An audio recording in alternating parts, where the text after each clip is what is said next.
What is the 20-minute rule in regards to a DUI or DWI in the state of Florida?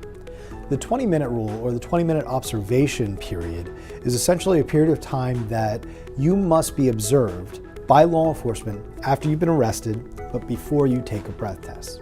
The reason there's a 20-minute requirement is there is essentially an administrative rule that requires that for 20 minutes there is no consumption of any fluids, regurgitation, burping, anything of that nature that could potentially taint or influence a breath test. So what law enforcement must do is physically, visually observe you while you sit for a 20-minute period, usually right next to the intoxilizer or nearby, or really just under custody of law enforcement with actual direct observation of you. Without that 20-minute observation, then the breath test sample, if it was taken, could potentially be invalidated as an improper or invalid sample because it didn't meet the requirements of the 20-minute observation.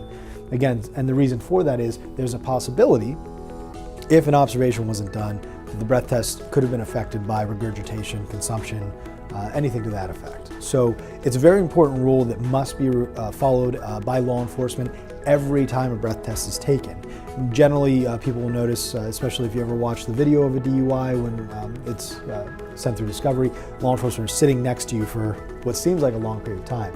It is usually that 20-minute observation period, even if they don't disclose to you what they're doing, that is in fact what they're doing and why they're doing it.